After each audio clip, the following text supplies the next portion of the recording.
Parece Pablo Ibarri. Un Pobre abrazo Pablo. grande a Salomé, colaboradora de Germán. ¿Cómo te va, Germán? Gracias por estar. Bien, ¿cómo le va? Buenas noches a todos y a todas. Hola, Bueno, como venimos de ese tema, te pregunto si tenés una mirada, pero hay muchos otros temas Sí, para obvio conversar que- con el jefe del bloque Unión por la Patria en Diputados. Bueno, obviamente que no solamente tenemos una mirada, sino que todo nace en un pedido de acceso a la información pública del diputado Sergio Palazzo, ¿no? Que está claro que dio en la tecla respecto al origen de la información, y yo creo que vale la pena volver a reiterar lo que Sergio pedía, lo que nuestro diputado pedía en ese pedido de acceso a la información pública, porque además de pedir si efectivamente había habido esos 2 desplazamientos, por qué aerolíneas, con qué características, con qué seguridad. Después lo que dice, ¿en dónde se aprobó esta operación? ¿En qué área interna del Banco Central se aprobó esta operación? ¿Con qué objetivos? ¿Con qué plazos? ¿No? ¿En la búsqueda de qué resultados? ¿No? Además de todo eso, lo que plantea claramente es cuál es el sentido, que es lo que vos hablabas, Hernández, y las hipótesis que podemos tener. Bueno, pero acá hay funcionarios que aprobaron esa operación, que tienen que dar cuenta del porqué de todas estas cosas. Y creo efectivamente que el tema, en contra de lo que algunos dicen, a mi criterio está en ascenso, digamos, ¿no? Me parece que cada vez... está en ascenso? En ascenso en términos de conocimiento público, del deseo de la sociedad de saber qué está pasando. Porque no es un tema, yo coincido con vos, no es un tema solamente que lo está viendo la superestructura económica que dice en qué situación está la Argentina para que tenga que hacer este tipo de operación, con qué objetivo lo hace, todas las consecuencias jurídicas que muy bien ustedes hablaban, las hipótesis que se pueden abrir, sino que después lo ve la gente. Lo ve un argentino común y corriente.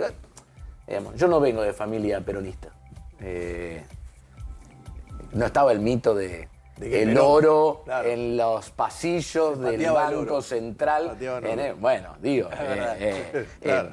O sea, el mito de que Perón llegó en su primer gobierno estaba lleno de oro y lo dilapido. Bueno, digo, no lo usó. ese mito, digamos. Y Tuvo una fuerza muy 70 importante. añitos, digamos, Sí, no sí. más de 70 años, digamos, ¿no? Y sigue vigente. Y sigue vigente, Sí. digamos, ¿no? Realmente lo que se dio, lo que ustedes decían, no quiero banalizar el tema, pero es propio de una serie de Netflix, digamos, ¿no? Lo que pasó con el oro. Pero me parece que la gravedad de todo esto no solamente está en la jugada que puede llegar a esconder, sino que al remate, ustedes creo que entré en ese momento, ¿cuántas veces nos han hablado de la independencia, de la autonomía del Banco Central? ¡Chao! ¿Se acuerdan que cuando Macri hace esa famosa conferencia de prensa donde estaba Marcos Peña, Sturzenegui, y el tercero, ¿quién era? Duhovne. No, todavía no ¿La estaba. de diciembre? No ¿La de los estaba 4? Duhovne, era el otro. Caputo estaba. Caputo No, estaba. Caputo. ¿De cuál estamos hablando? ¿La de La diciembre, de- en la que corrige Nosotros, las metas? Jefe de gabinete Se estaba. acababa de aprobar Estaba el jefe de el gabinete. presupuesto y Marcos Peña. entre fiestas. Había 4 Peña, personas. Sturze. Estaba Sturzenegger, estaba Caputo, Peña, Caputo, Duhovne Iliach. y Peña. Peña, bueno. Y Marcos Peña. Bueno, listo. Entonces, que fue el 28 de diciembre, si no me Sí, equivoco, señor. era el Día de los Inocentes. Era el Día de... Bueno, en ese momento quedó claro que ya no había ningún margen de autonomía en el Banco Central y que quien guiaba las decisiones eran decisiones claramente políticas. Bueno, Sí. con esto pasó exactamente lo mismo, ¿no? Germán, después de la aprobación o del tratamiento y la aprobación de ley bases y paquete fiscal, mucha intensidad, mucho protagonismo del Congreso Nacional, la sensación es que se está viniendo otro momento de nuevas discusiones. ¿En qué momento entra el Congreso? ¿Qué es lo que el gobierno intenta hacer a continuación? ¿Y cómo está la escena? El gobierno, por un lado, intenta instalar algunos ejes de debates que no han quedado del todo claros, excepto con el ingreso sí del proyecto de baja edad de imputabilidad. Sí.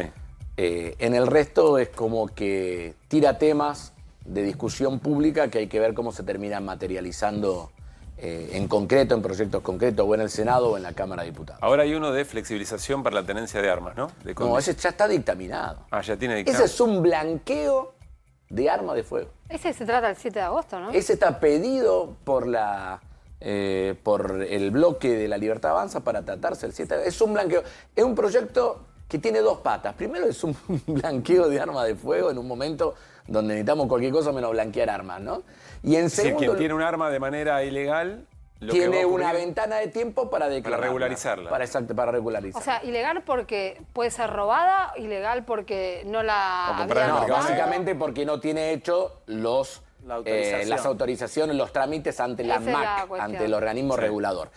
Después tiene una parte que es positiva, que es extender el periodo del programa de entrega voluntaria de armas, los cuales nosotros estamos de acuerdo. De hecho, hemos sido impulsores de todo eso, ¿no? Pero no me quiero ir por la rama, pero lo que te digo... Pero el blanqueo, porque quizás el blanqueo no es tan malo. En realidad es que tiene beneficios para que te den la autorización. Pero claro, se queda Porque un igual tiempo... ya la tiene el arma. Y lo que yo recuerdo... Claro, además, bueno, no pero sé- la Un pregunta año es, te la dan. Claro, persona ese que es te el está punto. pidiendo... Es mucho tiempo, aparte de La todo. persona que te está pidiendo blanquearla, Sí. ¿no vas a hacer ningún análisis de por qué tenía esa arma sin declarar? No se pregunta nada. Nada. Bueno, O sea que un sí poco puede mi ser pregunta robada, anterior apuntaba a eso, ¿no? Claro. A no se averigua nada sobre el origen del arma. Bueno, puede estar, acordate cómo es, puede Sí. estar debidamente comprada y después no habiendo hecho los trámites ante el organismo regulador, ante la MAC, o puede tener algún vicio en el origen, digamos, ¿no? Pero ante cualquier cosa, lo que menos se necesita es una situación de blanqueo, digamos. Estamos yendo absolutamente para el lado contrario, digamos. Nosotros lo dijimos, lo único que nos falta en Rosario, además, es un blanqueo de arma de fuego, ¿no? Me parece que hay que mirar ese tema con atención. Pero estábamos Bien. hablando de la agenda. Sí, las digamos, agendas ¿no? que se vienen. Entonces, por un lado, trabaja sobre algunos expedientes, amaga con una reforma política que acordate que la intentó, que la incluyó en el primer formato de la ley Ómnibus, hasta inclusive en aquel momento era ministro del Interior Guillermo Francos y fue a defender ese proyecto, perdió 6-0 en esa comisión. Recuerdo, no había, es más, dijo, bueno, me voy sabiendo que este es el único tema que probablemente no salga, digamos, ¿no? Eso lo dijo Guillermo Franco en las comisiones cuando se trató ese tipo de temas. Pero después está también la capacidad que tengamos de aprovechar, yo creo, un contexto donde hay un deterioro en las expectativas sociales respecto al gobierno de Milei para tratar de avanzar con otros temas. ¿Ustedes están viendo ese deterioro? Sí, no tengo la menor duda. Por ejemplo... Mirá que le preguntamos a consultores de todo tipo y lo que dicen es que sigue habiendo un porcentaje muy importante. No te niego que no existe un porcentaje de apoyo. De personas que siguen creyendo que el sacrificio tiene sentido y que hay luz al final del camino. camino. No te estoy negando que exista ese nivel de apoyo. Lo que te digo es mucho menor que hace 2 meses, 2 meses y medio atrás. Te lo aseguro. Y hay una... Te lo aseguro. Pero perdóname, ¿esto es información? ¿Es palpar en la calle? No, yo lo percibo en mi ciudad, lo percibo en gran parte de la provincia de Santa Fe, lo percibo en las áreas industriales, lo percibo en los trabajadores. Una desaprobación de la gestión. Germán, Pero está cayendo la aprobación de la gestión. Y ahí- Pero, escúchame, hoy, diarios que no eran Página 12 ni ninguna cosa, hoy agarran las encuestas que preocupan al gobierno. La de la Universidad de San Andrés y la del Ditela, la encuesta del fin de semana de Córdoba. No, pero además digamos, hay algunos indicios como, a ver, el acto en Córdoba no era un acto masivo, se hizo en lo de Tucumán, se hizo a la noche, porque uno puede Te pensar faltó que nombrar lo de Rosario, Lo fue de- paupérrimo. fue paupérrimo lo de Rosario. El Día de la Bandera. Y El Día de la están cayendo notoriamente los ratings de los programas donde él concurre, que antes no Ahora, pasaba. Pero Germán, olvídate, a ver, Germán, parece no una pavada, pero- salgamos de los números, Hernán, digamos, ¿no? Yo lo que te quiero decir, los que tenían certezas plenas tienen dudas. Los que tenían dudas empiezan a murmurar que no, eso está pasando. Vayan a cualquier lugar. Lo que digo es, a veces yo siento que tenemos demasiado el registro en datos innecesarios. No se está hablando en la cola del supermercado del gordo Dan o de la cuenta de Santiago Caputo. No se está hablando de eso. Se está hablando de otra cosa. Pero- Y lo que sí creo que en aquellos que ya venían críticos están más críticos y han reforzado sus críticas en ese momento. Sí. ¿Y hay una actitud de la oposición de esperar a que la sociedad se canse de Milei? No es la actitud que tuvimos nosotros. Te digo, más recientemente. ¿De quién? No sé, me da la impresión en el sentido de que cuando nosotros tratamos de repente las noticias, son más bien los errores que hace el oficialismo, La agenda la marca el oficialismo sin pero, duda. con sus errores Hernán, mayoritariamente. Hernán, un régimen presidencialista, República Argentina. No puede ser de otra No, manera. pero la pregunta es esta, digo. No. Pero no hay nadie- es cierto, Germán, que no hay nadie hasta que el marcando una oficialismo no comete errores marcadamente, en un inicio de gobierno la oposición siempre tiene un rol secundario. Perdón, Dicen, nadie, hay una encuesta que dice, nadie, nombrame un caso. Bueno, pero está bien. un caso de cara. No, me da la impresión que de alguna manera reafirmabas lo que te había preguntado, pero quizás más contextualizado, eso te pregunto. No, lo que te estoy diciendo es que es lógico que la agenda, en términos generales, la marque el oficialismo en un sistema como el nuestro. A mí me parece que aún desde ese lugar, yo no recuerdo otra secuencia de 7 meses donde nosotros ya hemos tenido un paro general el 24 de enero, un rechazo inicial a la convuelta comisión de la ley ómnibus en la primera semana de febrero, una marcha el 8 de marzo, un rechazo al DNU 70-2023 en el Senado a mitad de marzo, una marcha enorme pidiendo memoria y verdad y justicia el 24 de marzo, una marcha universitaria el 23 de abril, una marcha de trabajadores el 1 de mayo y un segundo paro general el 29 de mayo y una movilización muy importante el 12 de junio de rechazo a la ley bases en el Senado. Pero la aprobación de la ley bases, por ejemplo, no convocó a la CGT a pesar de que tiene un capítulo muy importante de reforma laboral. Pero independientemente de la postura que pudieron haber tomado, porque sé que hubo todo un debate hasta en el Consejo Directivo de la CGT, lo han dicho los propios, los propios titulares de los sindicatos que integran la mesa. La movilización de rechazo existió igual. Acordate que la marcha el 12 de junio es la marcha donde fueron reprimidos los diputados nacionales de nuestro bloque y que fue y es aún noticia internacional la represión a los diputados nacionales. Cuando vos hablas con sindicalistas, el sindicalismo te dice, nosotros reaccionamos y estuvimos donde teníamos que estar. Es cierto, la movilización del 23 fue una movilización en la que confluyeron una enorme cantidad de reclamos, pero esencialmente algo muy transversal que tenía que ver con la educación pública. Probablemente educación pública y derechos humanos aglutinan de una manera que otra cosa no lo hace. Vos hablás con sindicalistas y te dicen, bueno, nosotros ya estamos. Ahora que la política se organice para poder acumular lo que nosotros movilizamos. No es contradictorio con lo que y ahí voy a la pregunta. ¿Vos ves a Karina Milei avanzando raudamente hacia la confección de su partido, de su sello propio? Uno podría pensar, para el 2025, año electoral, falta un montón, pero en términos de construcción política no sé si falta tanto. ¿A quién perjudica el armado político de la Libertad Avanza en las provincias? ¿A quién perjudica? Claro. Digo, el partido de Milei, ¿a quién le saca votos en la provincia? Aquellos espacios de gobierno que quieren armar listas propias para las elecciones de diputados nacionales. Mi provincia, ¿cuál es el objetivo de Maximiliano Puyaro? Tener una lista de diputados nacionales que exprese al gobierno provincial. Sacó 60 puntos en la elección de gobernador, nosotros sacamos 30 y piquito, digamos, ¿no? Si hay una lista de los libertarios, ¿nos come a nosotros o divide el voto de Puyaro? Entonces, ese tipo de cosas, las jugadas políticas que el propio gobierno viene haciendo, tratando de fortalecer su estructura política, entran en contradicciones con sectores que suelen acordar con el propio gobierno. Entonces te digo, la política va a tener naturalmente un dinamismo en esta parte del año, que va a tener más que ver con cómo se posicionan los llamados bloques o los opositores dialoguistas respecto a Milei y no respecto a nosotros. Irina, que habla con muchos, ¿qué se decía en los primeros 3 o 4 meses del gobierno? No querían estar ni cerca de los peronistas en general. Hubo una situación que ya había marcado una diferencia, que fue cuando hicimos que la ley base vuelva a comisión. Acordate que hubo votaciones. Si nadie quería votar 152, 153 No querían quedar pegados. No querían quedar. Tipo Ahora, mancha en el medio de todo eso, y otra de tu provincia es que si los Puyaro la foto, entre otras cosas. Si querés. Sí, bueno, después, si querés, es otra cosa, digamos. Yo después hasta soy beneficiario de esa foto por las herramientas, los móviles que puso el gobernador de la provincia de Buenos Aires a disposición de la provincia de Santa Fe. Mi barrio se patrulla con camioneta de la policía bonaerense, digamos, ¿no? Una solidaridad impresionante. Pero lo que te decía, que ahora lo que yo noto es que en realidad es qué tan cerca o qué tan lejos estoy de Milei.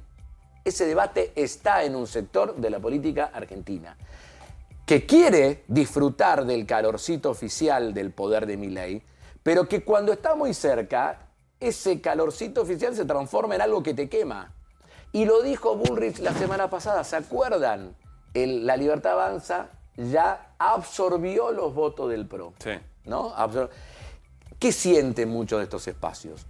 que si están con Milei, si a Milei le va bien, el espacio político que ellos intentan representar lo ocupa Milei y lo va a hegemonizar Milei.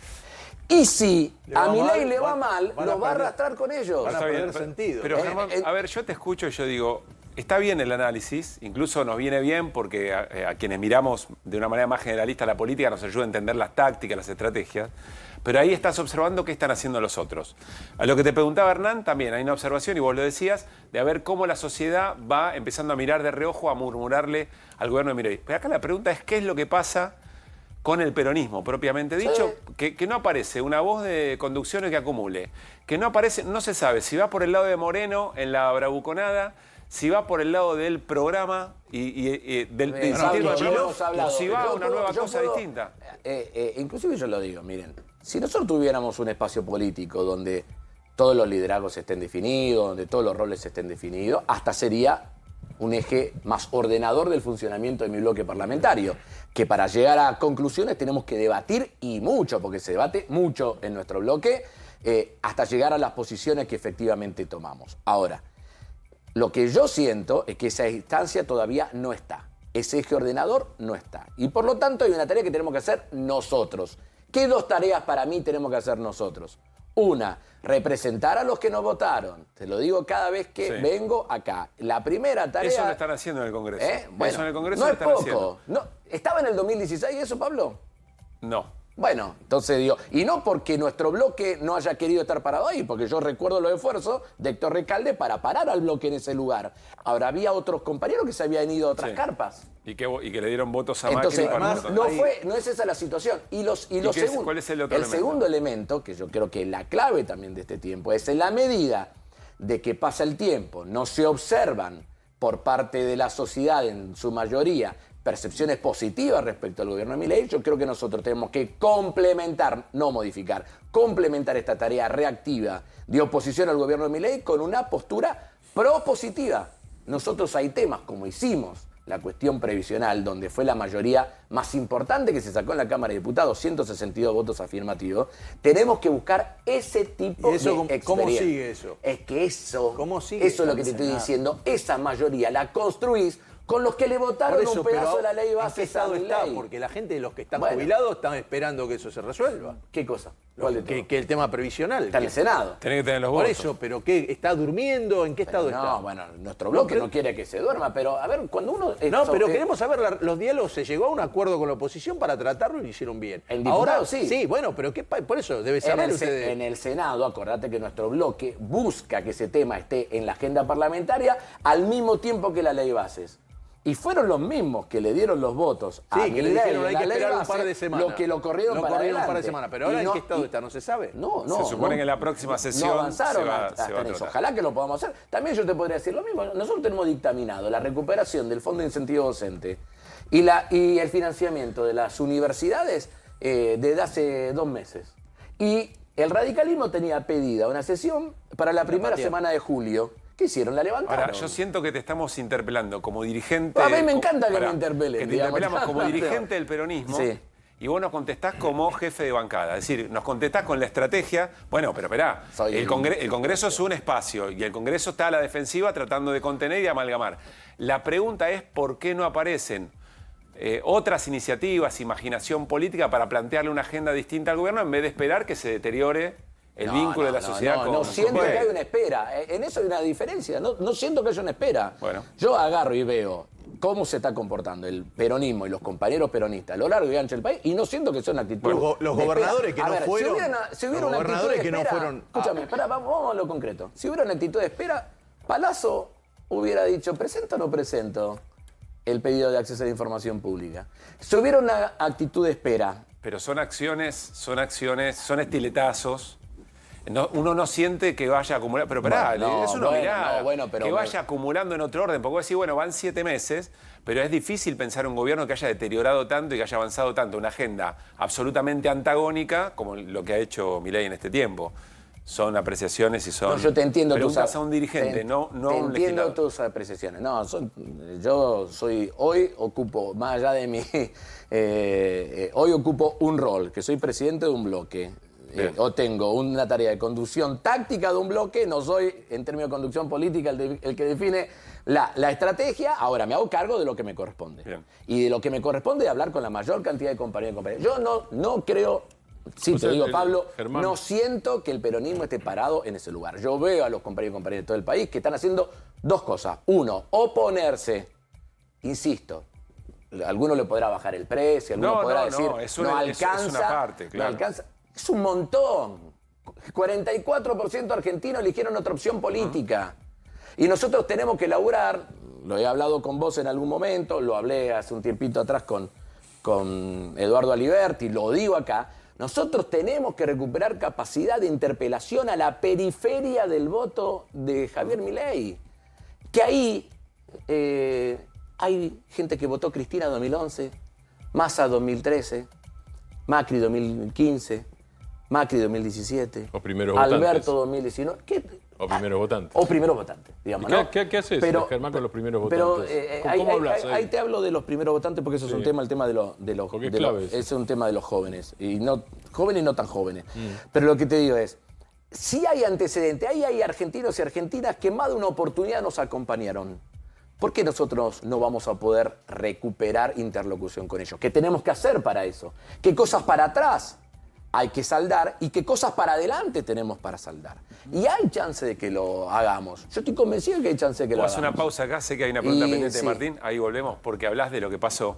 Hoy habló Alberto Fernández con Tenemon y con 7Case, extensa charla. Algunos dicen, habla Alberto Fernández, festeja a Milei, pero nosotros recordamos un tramo que nos parece interesante respecto a Alberto Fernández observando su propia gestión, lo compartimos. Como que dejamos la desocupación más baja de la Argentina.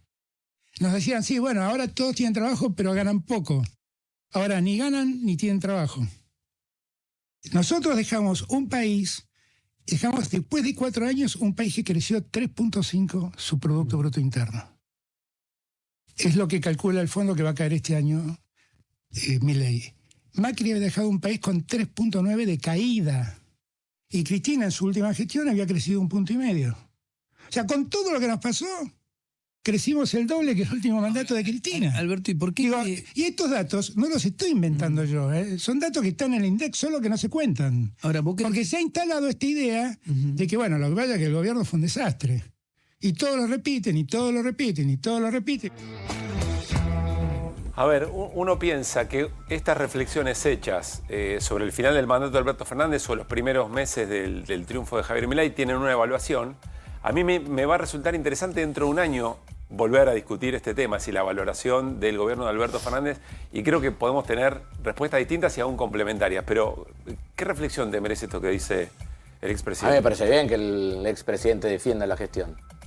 Me parece bien. Después vos podés decir en dónde pone el acento, en dónde pone el otro algo, pero me parece muy bien. Yo, de hecho, nunca le he sacado la cola a la jeringa de la defensa de la gestión del presidente Alberto Fernández.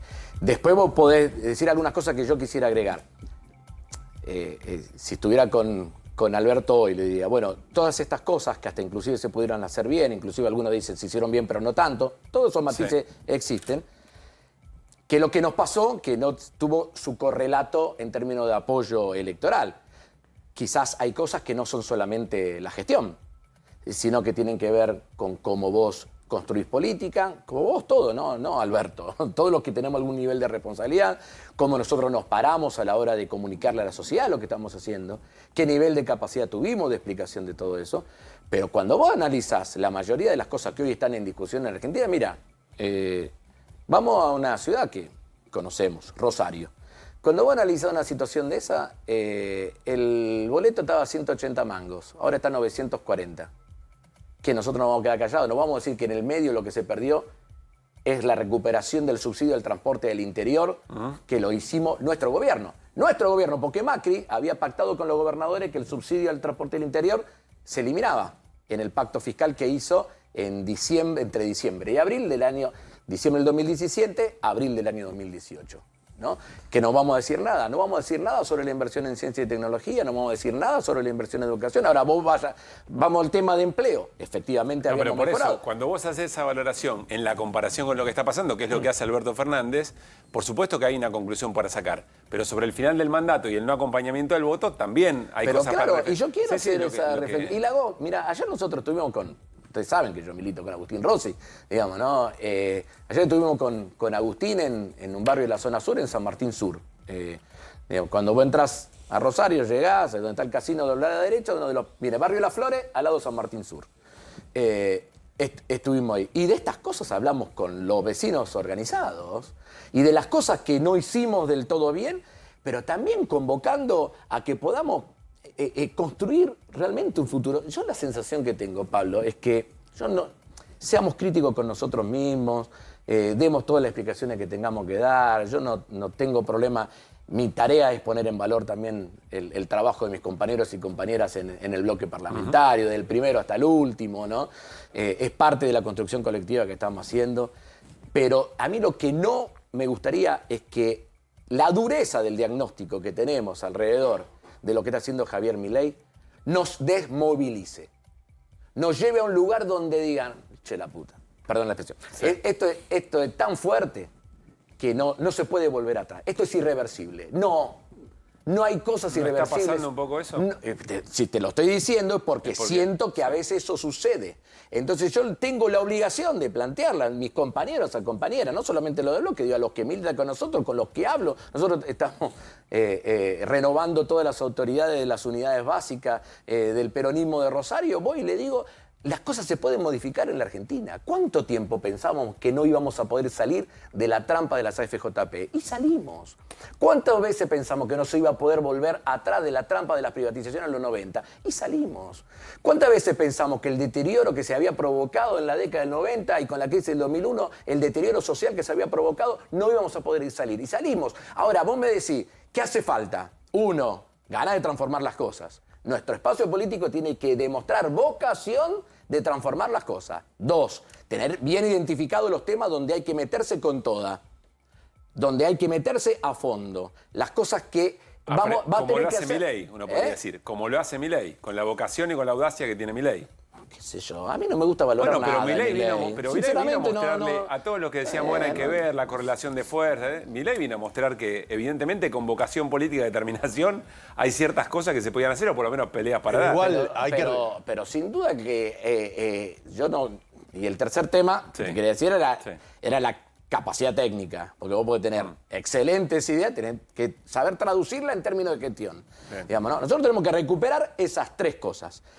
¿Hay antecedentes en la Argentina? Sí, obvio. Y no aparecían. Escúchame, yo daba vuelta, no porque con Agustín no militaba en aquella época. Yo llegué a Kirchner por el peronismo bonaerense. Nada que ver, digamos, ¿no? Llegó del pejotismo bonaerense, dirían algunos. Tenía todos mis amigos y mis compañeros militando con Duhalde. De ahí llegué yo, que era básicamente antimenemista, y por eso me había acercado al dualdismo, porque no era menemista. No por enamoramiento. Y en las charlas de política, Kirchner planteaba 2007.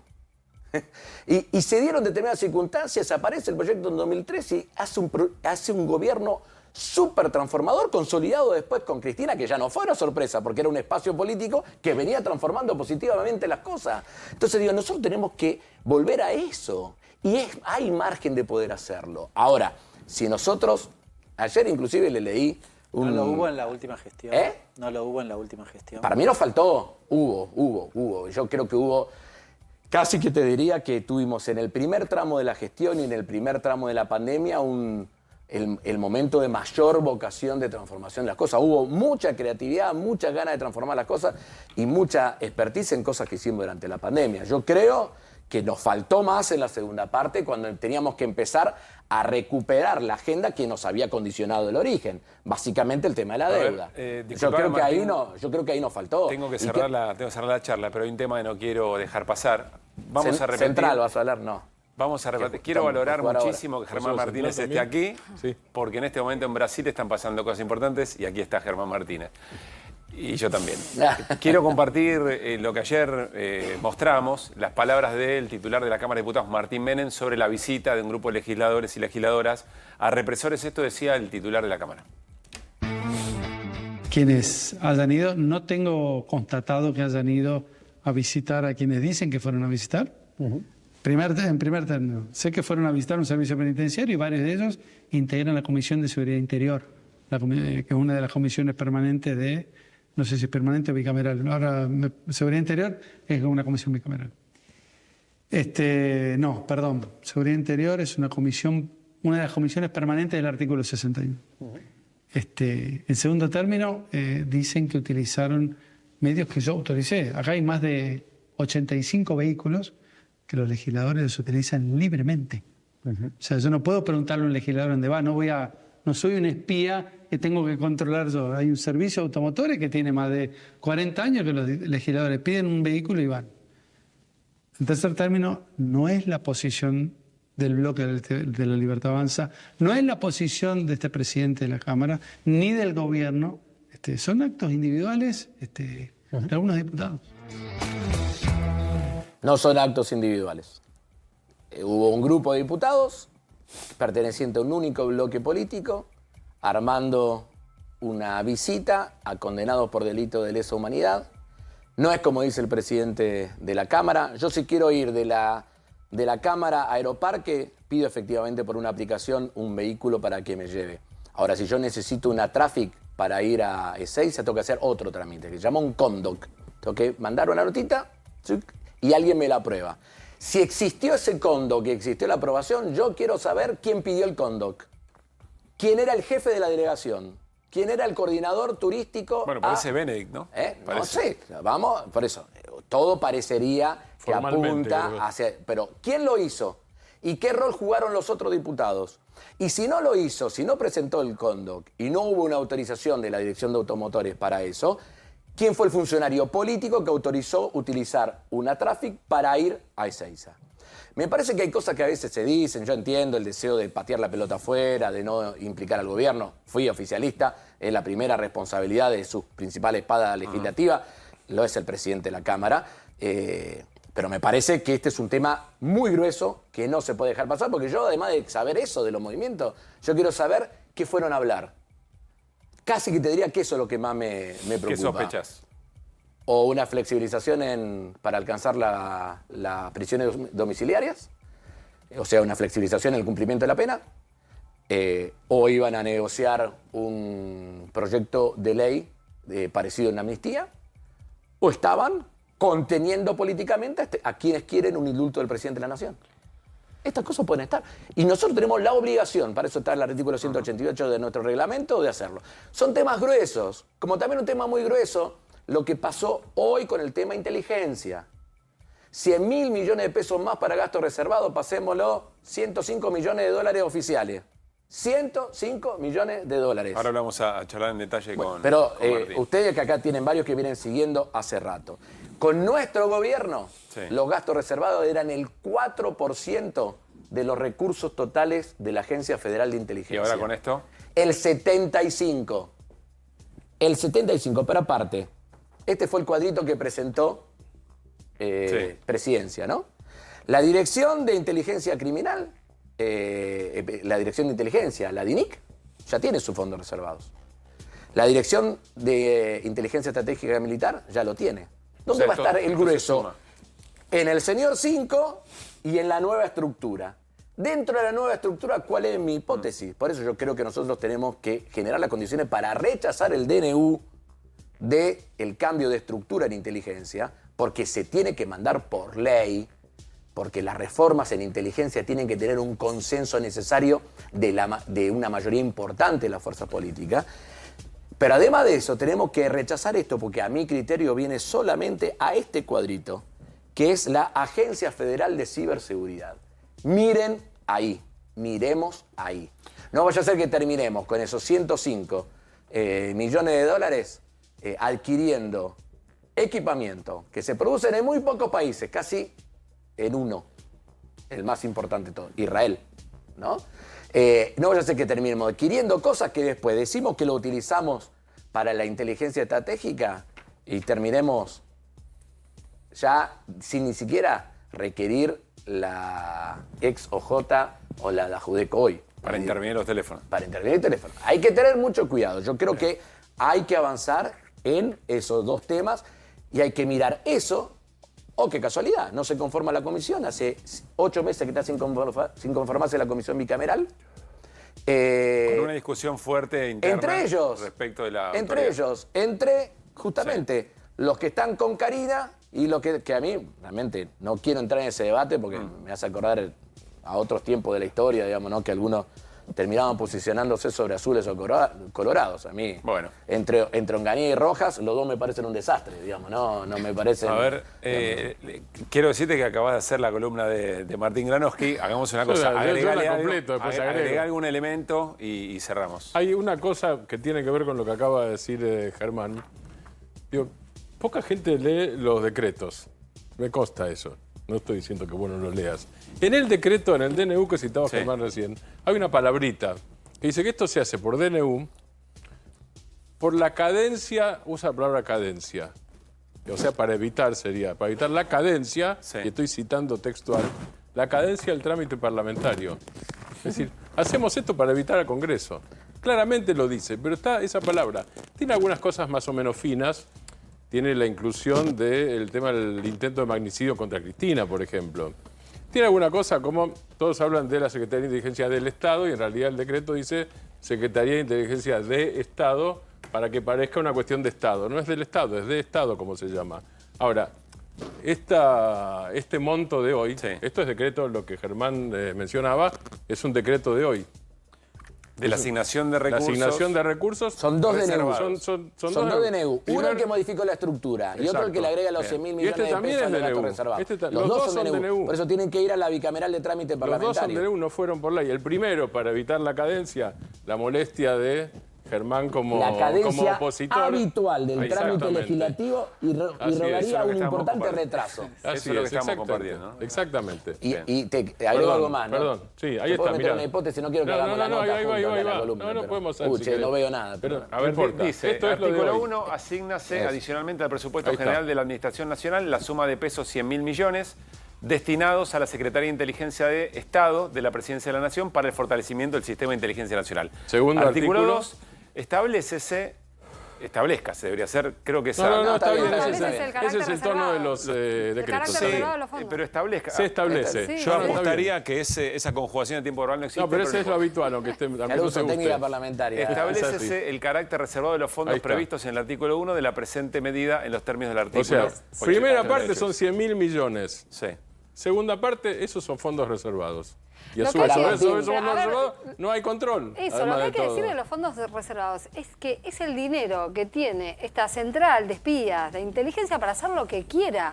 O sea, y la historia de este organismo, la mayor parte de la historia que conocemos de este organismo es que ha hecho lo que quiso, o sea, nada bueno, digamos, gracias a los fondos Y yo te reservados. agrego- No, bueno, pero Irina, te quiero decir algo porque, Sí. mira... Está bien, hay una a ver. parte que te toca, pero... No, los últimos 4 años, nosotros achicamos los gastos reservados, mejoramos su orientación y su transparencia.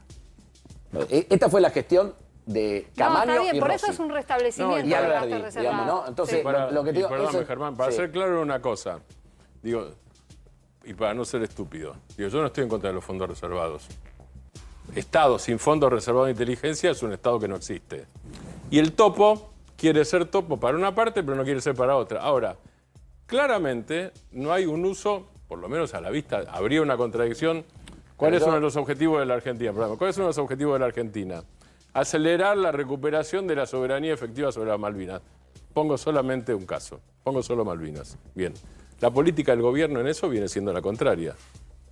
Yo no puedo afirmar que los fondos reservados no van a ser utilizados para hacer las correspondientes maniobras de inteligencia que hace cualquier Estado, en este caso, para la hipótesis de conflicto exterior. Yo no lo puedo asegurar. Lo que sí puedo asegurar es que, en todo caso, eso no es lo que se ve en la política exterior visible. Entiendo. Con lo cual yo puedo suponer que los fondos reservados, que la concentración del gobierno, que la energía, no está puesta allí. Cerrar con una reflexión, sí, Martín, no, pero y tenemos que irnos. más allá de la reflexión, te quiero decir algo que...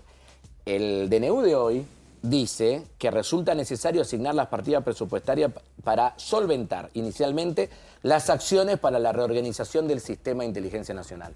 Ahora, ¿por qué para hacer esto se necesitan 100.000 millones de pesos en gasto reservado? Si hay muchos de estos recursos que tranquilamente pueden ser recursos públicos. ¿Por qué vas a solventar estructura exclusivamente con gasto reservado? Y la segunda es, ¿Los 100.000 millones de hoy son para solventar esta estructura o inventaron esta estructura para quedarse con 105 palos verdes? Germán, gracias por haber venido y responder todo como siempre. No, por favor.